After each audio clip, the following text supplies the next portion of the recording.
દહેગામમાં બીજેડ કંપનીના ઓથા હેઠળ Ponzi scheme શરૂ કરી નિર્દોષ લોકો સાથે 6,000 કરોડનું કૌભાંડ કરનાર ભૂપેન્દ્રસિંહ ઝાલાની સીઆઈડી ક્રાઇમે ટ્રાન્સફર વોરંટના આધારે બીજા ગુનામાં ધરપકડ કરી છે, જેમાં આરોપી ભૂપેન્દ્રસિંહે પ્રાંતિજમાં રહેતા નિકેશ પટેલને ફ્રેન્ચાઇઝી આપી હતી અને હોટેલોમાં સેમિનાર રાખી રોકાણકારોને બોલાવી રોકાણ કરાવતા હતા, ત્યારે કેટલા લોકોએ કેટલા રૂપિયાનું રોકાણ કરેલું હતું તેની વિગતો મેળવવા પોલીસે આરોપીને અમદાવાદ ગ્રામ્ય કોર્ટમાં રજૂ કરી 10 દિવસના રિમાન્ડની માંગ કરી હતી, જે બાદ અમદાવાદ ગ્રામ્ય કોર્ટે ભૂપેન્દ્રસિંહ ઝાલાના 3 દિવસના રિમાન્ડ મંજૂર કર્યા હતા.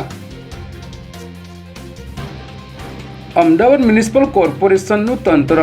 રોડ, પાણી, ગટર અને લાઇટ જેવી પ્રાથમિક સુવિધાઓ પૂરી પાડવામાં ભેદભાવ રાખતું હોવાના આક્ષેપ લોકો દ્વારા કરવામાં આવી રહ્યા છે, ત્યારે પૂર્વ વિસ્તારમાં આવેલ બાપુનગરમાં છેલ્લા 15 દિવસથી ગટરના પાણી રોડ ઉપર આવી જતા સ્થાનિકો હેરાન પરેશાન થઈ ગયા હતા અને અનેક રજૂઆતો બાદ પણ સમસ્યાનું સમાધાન ન આવતા હવે અહીંના સ્થાનિકો આમરણાંત ઉપવાસ પર બેસી ગયા છે. વડોદરાના દરજીપુરા ખાતે આવેલા એરફોર્સ સ્ટેશનમાં ઇન્ડિયન એરફોર્સની સૂર્યકિરણ એરોબેટિક ટીમે પોતાના વિમાનો સાથે હેરત અંગે જ આકાશી કરતબો બતાવી વડોદરાના લોકોને રોમાંચિત કર્યા હતા. 2 વર્ષ બાદ ફરી એક વખત સૂર્યકિરણ ટીમનો air show Darjipura air force station ખાતે યોજાયો હતો, જેને નિહાળવા અભૂતપૂર્વ જનમેદની ઉમટી પડી હતી.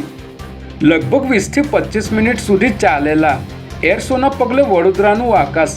વિમાનોના અવાજથી ગુંજી ઉઠ્યું હતું, જેનો વડોદરાવાસીઓએ ભરપૂર આનંદ ઉઠાવ્યો હતો.